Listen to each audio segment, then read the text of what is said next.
ceux qui se traînent vers la mort. Et nous retenons ceux qui volent vers les chevaux, c'est-à-dire encore vers la mort, n'est-ce pas? Tu es magnifique. Bon, continuons avec les conseils. Nous en sommes arrivés au verset 21, ensuite regardons le verset 23. Et ici, il est question de favoritisme, ce jugement. N'est-ce pas? Je ne vais pas tout lire. Un peu plus bas et pour... Cela signifie que nous devons nous protéger du mensonge, du faux témoignage et du mensonge, surtout envers nos proches. Donc il n'y en a pas. C'est ce qu'on appelle un noble mensonge. Nous devons savoir cela. Un mensonge est un mensonge.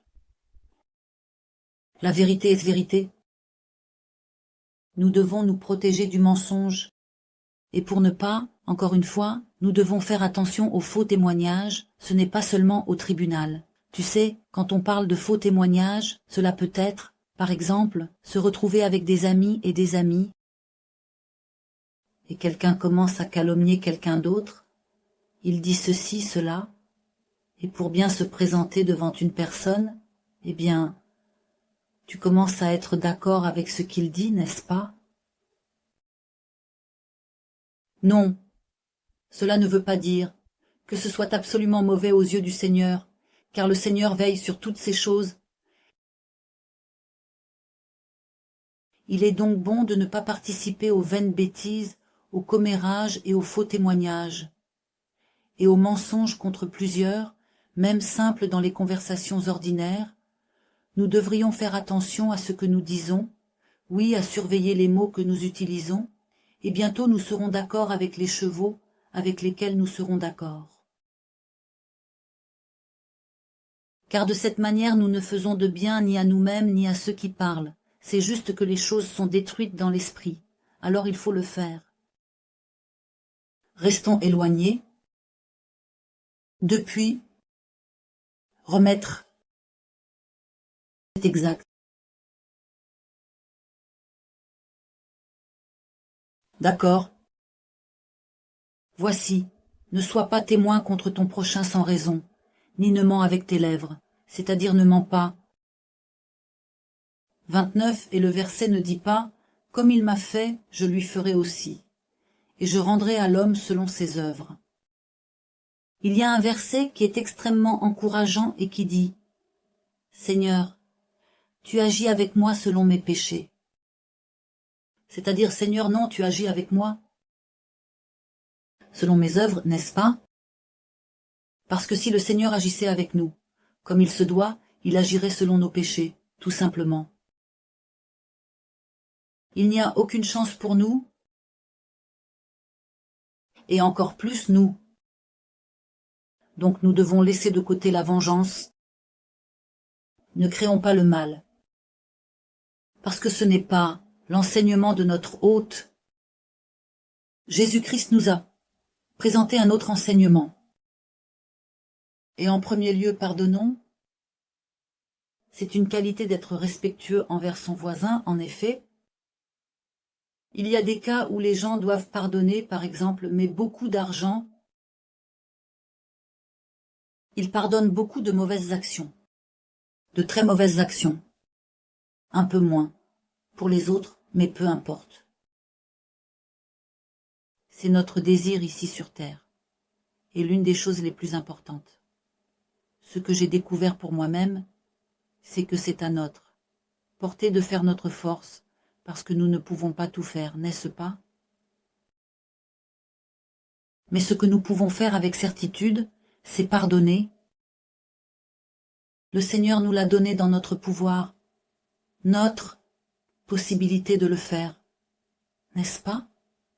Vous me dites, je ne peux pas pardonner. Maintenant, il est très important de savoir que le pardon n'est pas juste un sentiment.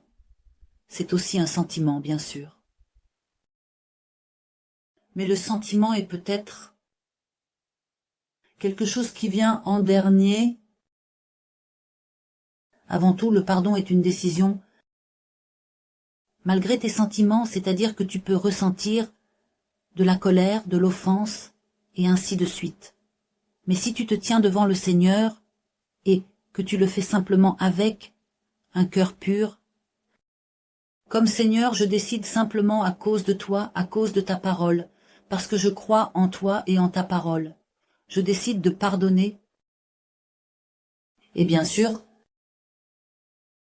peut-être qu'il est nécessaire de faire certaines actions, n'est-ce pas?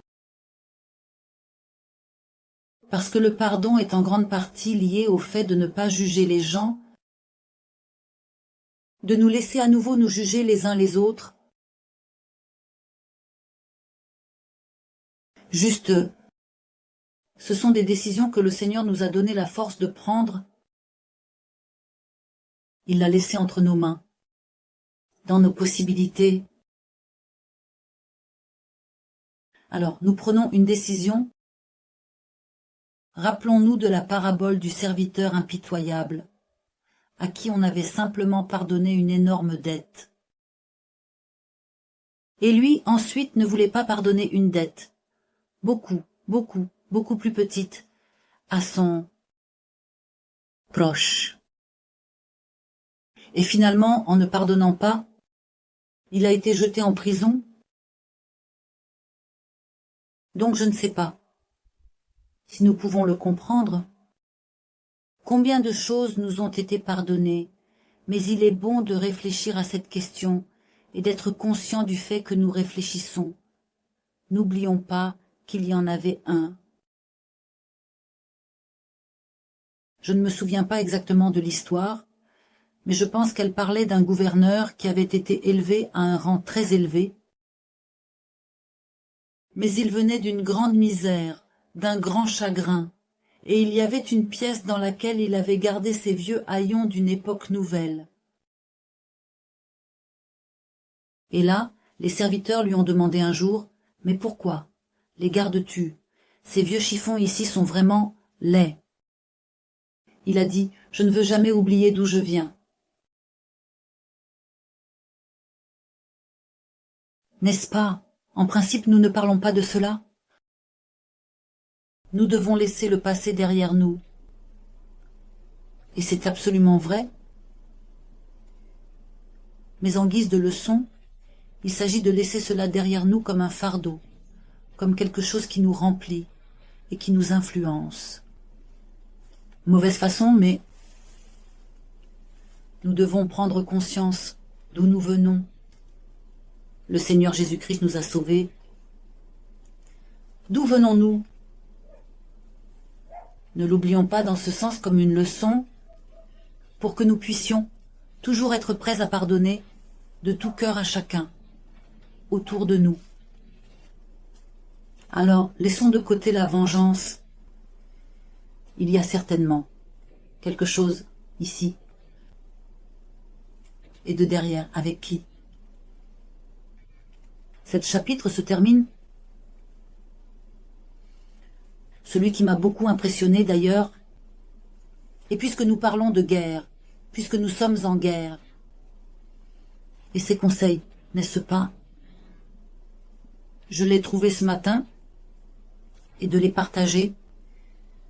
Ils sont comme des armes pour nous, afin que nous sachions comment mener notre guerre quotidienne.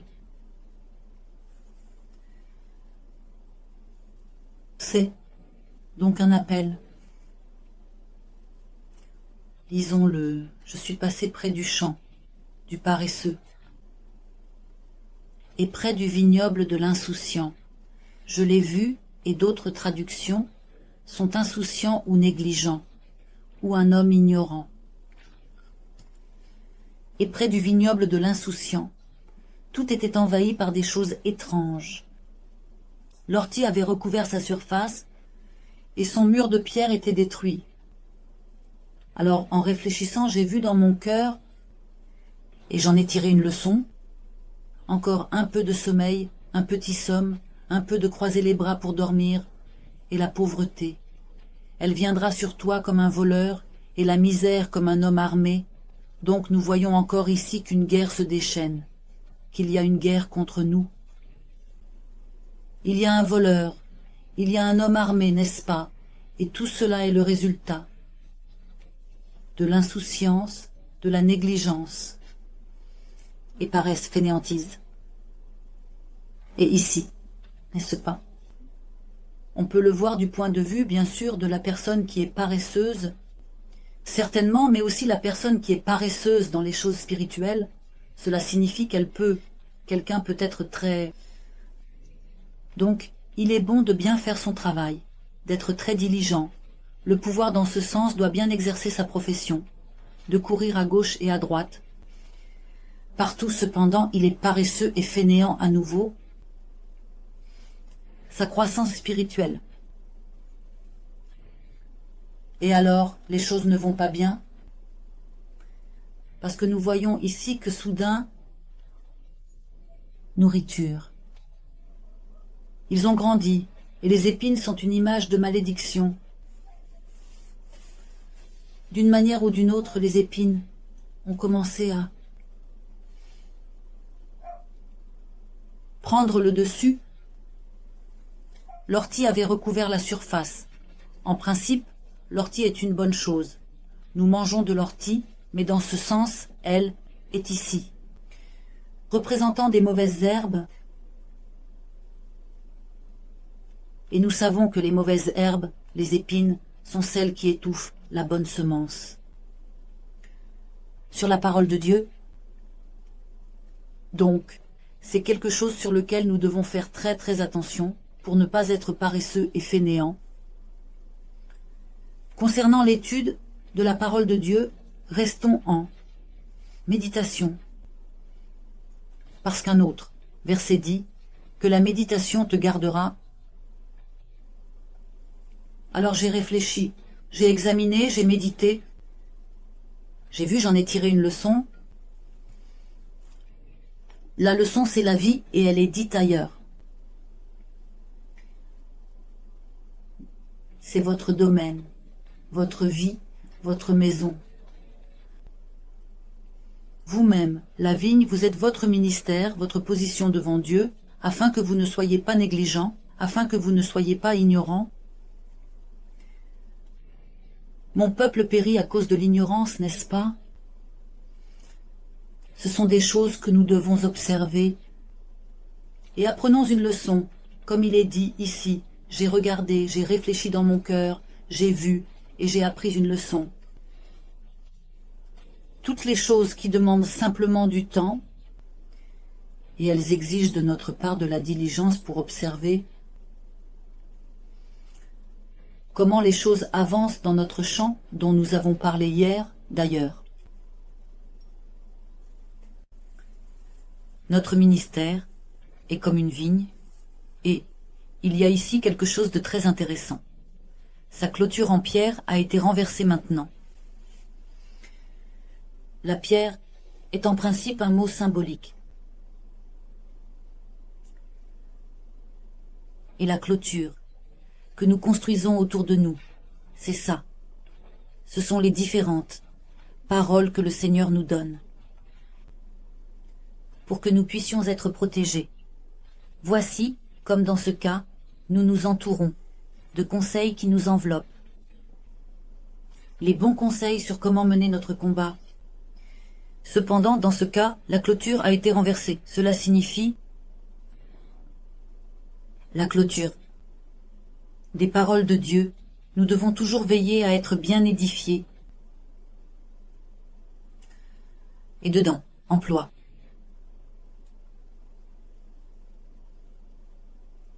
Ils disent que ce qu'ils craignaient lui est arrivé. La clôture est aussi une image de notre foi, la foi dans la parole de Dieu. Et en fait, sa clôture a été détruite par la peur. C'est-à-dire que ce n'est pas la peur qui doit nous guider, ni la peur, ni l'horreur non cessée. Et la foi dans la parole de Dieu est celle qui doit nous guider, qui protège. Car le sage Ecclésiaste 18 dit « Celui qui brise une clôture, une serpent le mordra ». C'est-à-dire notre clôture de protection, Nous sommes entourés de nombreuses choses. Mais une des choses sur lesquelles j'insiste, c'est la foi dans la parole de Dieu, c'est-à-dire quand nous lisons la parole. Nous avons confiance en lui. Nous nous appuyons sur la construction et nous bâtissons chaque jour une pierre de la parole de Dieu dans notre ville, et non pas de détruire. Nous ne permettons pas à la terre de nous mordre d'une manière ou d'une autre, elle comme si elle n'avait pas pris cela, avec peur, avec horreur. Mais notre confiance, notre foi est en notre Seigneur, celui qui nous récompense, celui qui nous garde, qui est mort pour nous, celui qui a donné sa vie pour nous, dans lequel nous nous cachons, son nom est une tour forte. Donc chaque jour, notre travail est de construire et de bâtir la bonne clôture autour de nous, pour garder et prier afin d'éviter tout le mal qui se déchaîne dans cette ville de Babylone où nous nous trouvons. Et en ce qui concerne cette guerre dans laquelle nous nous trouvons, je veux vous encourager avec un verset qui a découvert un nouveau 55, salle de Lic. Parce que cette guerre dans laquelle nous sommes, la bataille n'est pas la nôtre. La bataille est de Dieu, et cette guerre, nous ne pouvons pas gagner seuls, en aucun cas. Nous ne sommes pas seuls. Et je vais vous encourager avec de magnifiques versets bleus. Ils se trouvent dans le psaume 55, à partir du verset 16. Mais moi j'appellerai Dieu, et le Seigneur me délivrera. Voici, j'appellerai Dieu et il me délivrera. Voici ma confiance. J'appelle dans la prière, et il me délivrera. J'ai la promesse que le soir, le matin. Et à midi, je me plaindrai et je gémirai. Voici, nous pouvons nous trouver dans la vallée de l'ombre de la mort. Quel est le médicament? Le soir, le matin et à midi, c'est-à-dire une prière constante. Et il entendra ma voix, Seigneur. Nous avons la promesse qu'il entendra notre voix. Il délivrera mon âme et la réconfortera de la bataille qui s'est déchaînée contre moi. Donc voilà, il y a une bataille. Nous sommes en guerre. Elle s'est déchaînée. Parfois, nous ressentons très fortement. Vous savez, en général, ce sont des gens qui parlent contre nous, des gens qui, d'une manière ou d'une autre, nous harcèlent ou quelque chose comme ça. Ou bien nous avons permis quelque chose. Ne pensons pas que nous sommes toujours les victimes. Parfois nous nous retrouvons dans de mauvaises situations, à cause de nous-mêmes. Donc, nous devons nous donner une réalité. Nous devons nous tenir à réfléchir, à nous repentir, à être toujours prêts. Utilisons cette grâce qui nous a été donnée, le repentir. Parce que voilà les démons par exemple, et les anges déchus ne peuvent pas se repentir. Le Seigneur nous a donné cela. Les animaux ne peuvent pas se repentir. Dieu nous a donné ce privilège, il nous a donné cette opportunité, une immense opportunité de pouvoir nous mettre en travers de notre chemin si nous faisons une erreur. Prière. Soyons toujours prêts à nous repentir, même si nous avons l'air très justes. Il suffit d'observer nos cœurs, nos motivations, et donc cela signifie qu'il délivrera mon âme et la réconfortera par la grâce. Alors, qui est notre consolateur et qui est notre réconfort? Le Seigneur, le Saint-Esprit, nous console du combat qui fait rage contre nous, car nombreux sont ceux qui sont avec moi. J'ai été très impressionné par cela, grâce à Dieu. Ceux qui sont des nôtres sont plus nombreux, gloire à Dieu, que ceux qui sont du monde. De ceux qui sont contre nous, celui qui est des nôtres est plus fort que celui qui est dans le monde. L'armée de Dieu les anges de Dieu, nombreux sont ceux qui sont avec nous. Dieu, qui s'est établi roi depuis des siècles, entendra et les écrasera. D'accord? Donc plus loin, nous voyons que dans une large mesure, cette guerre qui s'est développée vient aussi de personnes qui sont. Il y a la guerre dans le cœur, verset 21. Leur bouche est grasse, ce qui signifie qu'ils sont des flatteurs, des hypocrites, etc. Après tout, ce sont des gens qui sont finalement trahis. Ou, pour le dire franchement, nous ne devrions pas être contre les gens, car dans la plupart des cas, lorsque les gens font le mal, c'est principalement contre eux-mêmes. Ils ont été trompés, et trompés par un parti. C'est pourquoi nous ne devons pas nous mettre en colère, comme nous l'avons vu tout à l'heure. Nous ne devons pas nous irriter et nous retourner contre les gens. Donc, nous devons bénir les gens et prier pour leur repentance. Mais bien sûr,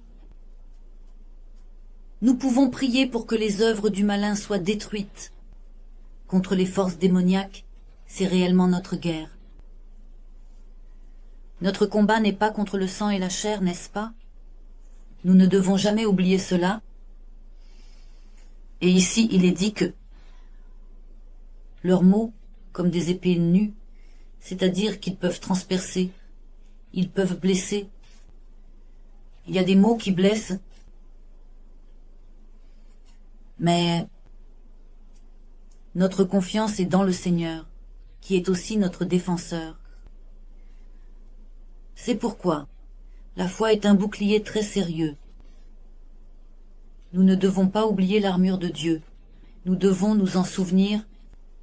Le Seigneur nous a donné des moyens de protection avec lesquels nous pouvons résister aux ruses du diable. Confiance dans la parole. La foi dans les paroles de Dieu, la confiance en notre hôte.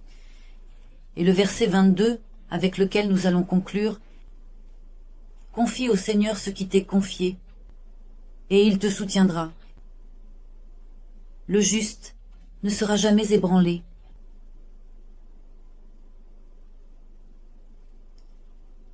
Donc, voici, le Seigneur nous a confié. Chacun d'entre nous a ses épreuves dans la vie.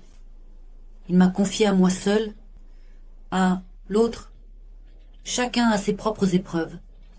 On dit des enfants uniques. Chacun à sa manière. Concernant l'âme de chacun d'entre nous, le Seigneur nous a donné notre part de cette vie pour traverser certaines choses. Mais nous sommes tranquilles. Voilà, il nous a donné la possibilité. Il nous a dit de confier ce qui est à préparer au Seigneur, ce qu'il t'a donné. Et il te soutiendra. Il te promet qu'il le fera. Il prendra simplement ce qu'il t'a donné et te soutiendra. Il t'aidera. Et il ne permettra jamais que tu sois ébranlé, que le juste soit ébranlé. Donc ici, je veux juste souligner qui est l'homme juste. L'homme juste est celui qui est revêtu de la blanche robe de la justice avec laquelle le Seigneur Jésus-Christ nous a vêtus quand il a donné sa vie pour nous, n'est-ce pas? Son œuvre sur la croix est bien plus que cela.